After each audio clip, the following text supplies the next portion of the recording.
Hello, everybody, and welcome back to the Off-Farm Income Podcast. Thank you very much for joining us here on our YouTube channel. Well, today I get to speak with a future pharmacist. I'm really excited about this episode because we get to highlight the fact that even if your future career is not going to be directly involved in agriculture, the FFA still can offer many skills, many different opportunities to learn, to get used to things that will help you in your future career. I think that's important for people to know, because being part of the FFA is a great educational opportunity, a learning opportunity, and it doesn't necessarily mean you have to work in agriculture if that's not what you want to do. So today we're going to be speaking with Samantha Smith, formerly Samantha McLean, just got married, and she's going to be talking to us all about her time in the FFA, as well as receiving her American degree just a month ago and achieving a lifelong goal, or at least a decades-long goal. Excited to start that for you. We'll do it right now.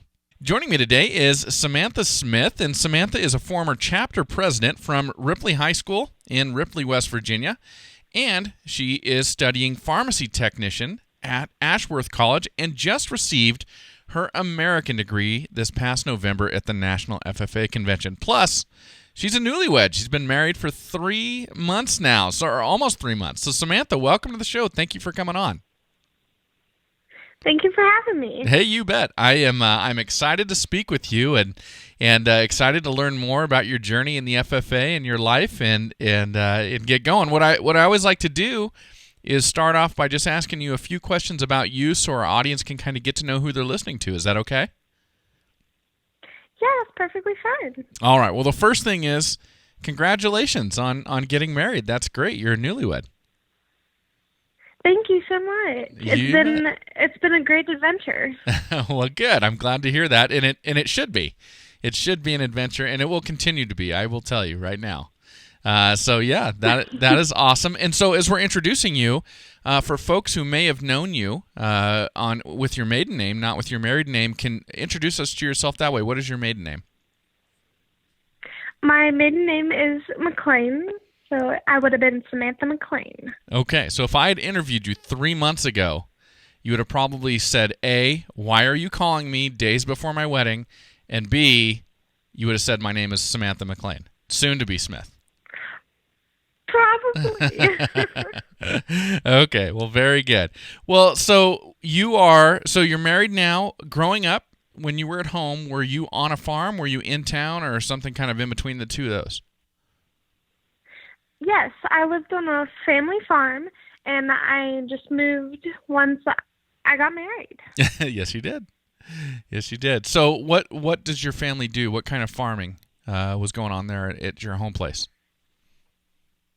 We farm goats, and I myself breed goats, and I end up showing them at my local fair and breeding them off to people that may need animals. Okay, so you were selling goats as well to folks who wanted to show their own? Very good. Okay, now was that the whole family involved in that, or was that yours? That was mine. All right. I had my own production with my goats, and I did all the work that needed to be done with them and getting them ready for shows, raising them, breeding them, and getting them right down ready to show on the day of the sale and show. Okay. And was there any other farming activities going on at your home place, or was it exclusively goats? It was mostly just goats. Throughout my years in FFA and 4-H, I did have other animals that I had there, being lambs and hogs. Okay. But it was mainly my goat production. And was anybody else in the family farming, or was it just you? It was just me. Got it. Okay. So you're the farmer in the family. Yes. Okay. Now, when did you join the FFA? What grade were you in? I joined the FFA probably in the 6th grade, I'm pretty sure. No kidding. 6th grade. It was in my middle school years. Okay. So that is very early. There's several students I've interviewed over the years who were able to join in middle school, but generally 8th grade, sometimes 7th, but 6th sounds really early. Does that sound like a special opportunity you have there at your school? It was mainly my towards the end of my 6th grade year that I joined, but I started in my 7th grade year. Got it. Sorry. No, that's fine. So what made you want to join? Why did you want to be part of the FFA? Well, I loved animals throughout my school year, and I just wanted to be more involved in raising and doing things with animals, which I love doing, and FFA just really seemed like a great opportunity to get more involved with that for myself and just become more involved with what I wanted to do. Excellent. Well, good for you. Well, so along the way, you became an officer. You started that really, really early as a sentinel and ultimately wound up as your chapter's president. What made you want to be part of the officer team? What made me want to be a part of my officer team is helping out my chapter all that I can.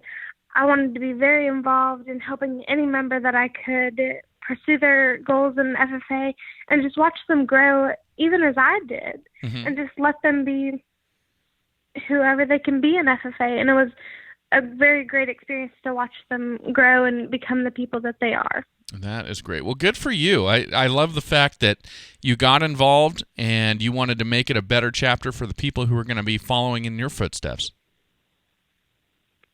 Yes, it was such a great experience, and I could not ask for anything better on it. Awesome. Okay. Well, I know you had multiple FFA advisors along the way. Who were those folks? Would you mind just acknowledging them really quick? Yeah, sure. So I was fortunate enough to have Mr. Burjoyce, Miss Mullins, Mr. Reed, Miss Sims, and my current FFA advisors before I graduated were Mr. Cummings, Mr. Canterbury, and Mr. Kessel. Okay, wow. So is it a really large chapter there? It is a fairly big chapter, and we have a lot of kids that join and want to be involved each and every year. And we are a very decent-sized chapter, I think, for our county. And it's just great to see all those kids come together and just be a part of something that they love. That is great. Well, good for you. It sounds like you had a great experience in your high school FFA chapter. I did, and it was very enjoyable. All right. Now, and I want to say congratulations. Not only did you just get married, but you also just received your American degree. That's quite an accomplishment. Congratulations on that. Thank you. You bet. Now, I want to ask you, why was that important to you? What kept you pushing to want to seek that American degree? So the American degree for me, it was a goal I have always dreamed of since the very first I started FFA and found all the awards that I could get. And it was just a goal for me to keep doing everything I love with my animals, keep doing everything with my projects, and just keep moving forward with everything that I can do and just reach my highest goal. Well, very good. So you developed that goal early on, and you achieved it just a month ago. Yes. That is great. So you went out to the national convention to receive your American degree, is that correct? Yes, I did. And had you been there before? I had been there one other time to watch my cousin receive his. Okay. And then I was fortunate enough to go myself and receive mine. And it was such a great experience. And I had so much fun watching him get his and then receiving mine this year. Awesome. Well, did he return the favor? Did he come watch you receive yours? He actually watched me receive mine on TV. Okay. He unfortunately couldn't make it, but he watched it on TV. Good old RFD TV, is that right? Yes. Very good. Well, congratulations again. I think it's a great story, and it's a great capstone, I guess, to the kind of the tail end of your FFA career. Yes. All right. Well, Samantha, I'm going to take a moment to acknowledge a couple of my sponsors, some people that help me keep this show on the air and really support agriculture very well. And everybody, of course, so excited to talk to you about our new sponsor, lacrossefootwear.com. Done right since 1897, Lacrosse Footwear has been making quality boots for hunting, working, and tending the land for over a century. I just always love to say that, going all the way back to the 19th century, which blows me away. And, of course, always want to acknowledge what they're doing for the FFA on our FFA episodes, supporting the FFA by annually sponsoring 15 scholarships along with 100 jackets is part of the Give the Gift of Blue program. So, everybody, please go over to lacrossefootwear.com. Check out what they've got to offer and slip a pair of lacrosse boots, lacrosse shoes on your feet. You will not be sorry. We use them right here on my farm, all of us, Autumn, Hattie, and I, and we absolutely, absolutely love them. And, hey, hop on their Facebook page and let them know that you're hearing about them here on the Off-Farm Income Podcast. We'd love that as well. And then, of course, you know, a long-standing sponsor here on the show, Powder River Livestock Handling Equipment. I have absolutely admired this company and the equipment they make since I was a kid growing up in Valley Home, California. And now today we've got a Powder River squeeze chute and Powder River panels right here on our farm to run our very own cattle through. It just makes me swell with pride every time I get to talk about it and every time we get to use it. So we hope you'll do the same as well. Please go over to powderriver.com. Check out what they've got to offer. Go on their website, design your program, design your livestock handling facility. You can do it right there on their website. Really, really cool. And, of course, let them know we sent you. Thanks, everybody. Okay, Samantha, let's get back to you. Yes. I want to talk to you about your supervised agricultural experience. So what did you do during your time in high school for your SAE? Well, for my SAE, I had my goat herd. I also had a couple of other SAEs. I had a market goat, market lamb, and market hog SAEs. Okay. But my main focus was on my goat herd. Okay. And so we talked about you farming goats on your home place earlier, and you went ahead and turned this into your supervised agricultural experience. Yes. Okay. So tell me about getting started with this. If you're the one who's interested in farming and raising livestock, or you were the person there on your family's farm, how did you get this all started, and when did that all begin for you? It began for me at a young age. Like I said, I was in 4-H and then FFA when I was finally old enough to be in. Mm-hmm. I loved being with animals and just having them around. But the animals, to me, it was a great experience, and I just wanted to be working with them more, learning more about them. Mm-hmm. So at a young age, I started just learning everything I can about goats and what they need to survive, what they need to have a proper diet. And then as I went into FFA, I learned even more about them and just made an SAE on the animal that I love and just all embraced my SAE project. And then I continued to go on from there into my market goats and then added a few more animals. Okay. Now, when you were younger and you got interested in goats, you said you learned everything you could about them. How did you go about learning about the goats? What did you do to gather information? So to gather information, I started looking online at the different types of breeds, the milk production ones, the boyer, which are the meat, and just all the aspects of a goat that makes it what it is and all the parts about it. Mm-hmm. And I also reached out to some of my local people in my county that were starting to raise animals and be involved in agricultural. And I just learned from them everything I could, and then I took on what I could on my own and just progressed on that information and used it to what I know best.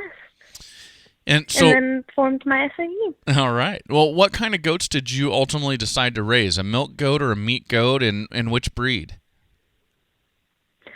I mainly raised a meat goat, and I chose the boyer. Okay. Very good. So what was it about that breed that made you select it? That breed, to me, it was a very, powerful and just all-around great animal, and I just loved how they just looked, and you could show them, and it would show off their features and their qualities. Mm-hmm. And it was just amazing to me on how I could show other people about that breed. Awesome. Well, very good. Now, your business, as you developed it, you were selling goats to other students, other FFA and 4-H students who wanted to show. Is that right? Yes. So I had a few people that would come and see some of my goats, and if they needed an animal, I would try to help them out by producing an animal that they would like. And also, I bred and raised my own goats, so every animal that I produced was born and then raised to its mature age on that farm. Okay. And I just tried to help out my local area. Very cool. Now, was there a name for your business, or did everybody just know to call Samantha McLean? My farm had a name. It was Sunrise Acres, and then associated it with my name, Samantha McLean. Oh, okay. And so, what's going on with the herd of goats today? Are they still out there, or did you sell everything off? I currently still have a few, and I'm waiting for them. I bred them at the time I had set, and I'm waiting to see if they have kids for this year. Okay.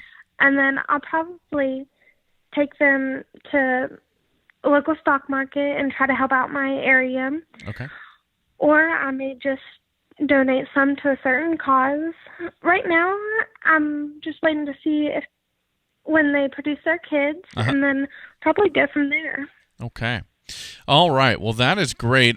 We raise goats here on my farm in Idaho as well. And, I never thought I would, but then my wife and my daughter got me involved in it. And I got to say, I do enjoy the goats. They've got personality that's different than cattle. They do. And they do a lot of neat things for the place with cleaning up, eating things the cattle won't eat, cleaning up shrubs and forbs the cattle won't eat. And they're a nice complement as grazers, or I should say as foragers, browsers with our cattle who are grazers. So it is a nice complement here on our farm. Well, let me ask you about this. So I'm very curious. Now, you have decided to pursue a career in pharmacy, whether that be as a pharmacy tech, which you're studying right now, or possibly going beyond that to being a pharmacist, correct? Yes. Okay. So my first question is, how did you choose that? What drew you towards that? Well, in high school, I always took some health science classes and just really got into even the aspect of looking at medications on some health papers, and just looking at all the ways that medication today is evolving and just always changing. They're coming out with new ways to produce medication and everything. So it started off in high school, and I think my overall experience with it was just something I felt passionate about, so I just continued that into my schooling. Okay. And it led me to being in the school and studying pharmacy tech, and it's been a wonderful experience so far. I mean, I love learning about all the medications and all the ways that it helps people, and then the different types, and I initially love it. Well, that's great. And the reason I want to highlight that is I recommend to a lot of people, whether it be on this show or in person or whatever it may be, you might really want to consider having your kids be involved in FFA when they go into high school. And a response I frequently get back is, well, they're not interested in agriculture. They don't want to farm. They don't know anything about that. But I would guess that you learned skills, you learned record keeping, you learned things during your time in FFA that is probably contributing to you in your current job, working at a pharmacy, and to what you're doing in school, preparing for your pharmacy tech degree and possibly to become a pharmacist. Would I be correct about that? Yes, you are correct.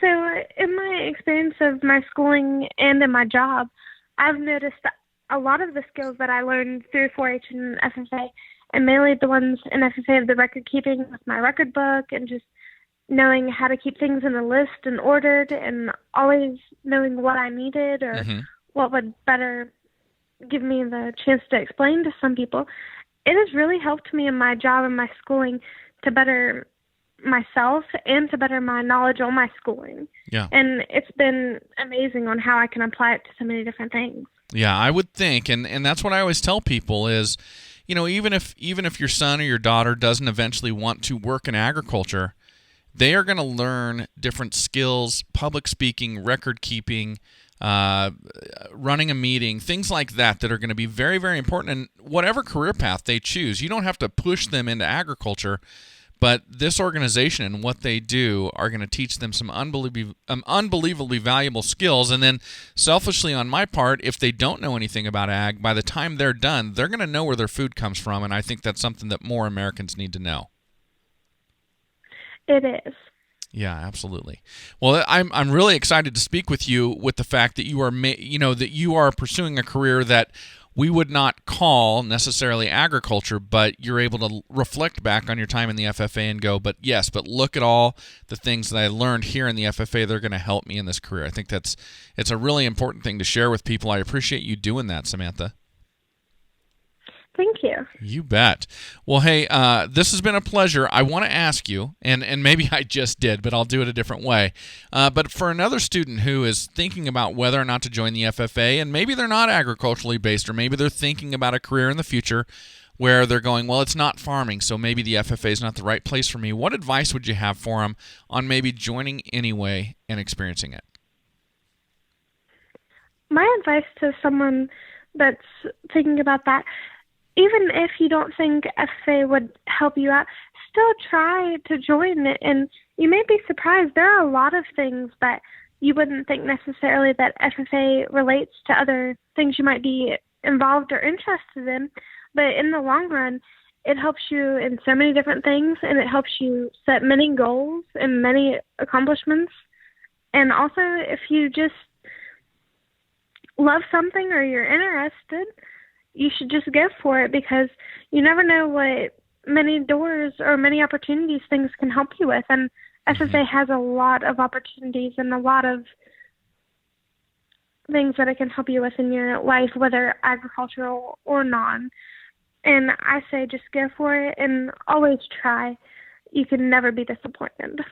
Awesome. Well, Samantha, thank you so much for coming on today. Congratulations on all of your accomplishments right here at the end of 2019. Really appreciate your time. Thank you so much. Well, thank you for tuning in, everybody. Really appreciate you being here. Thank you to Samantha Smith for coming on and sharing that story with us. And as always, enjoy your journey to the ultimate lifestyle business, agriculture.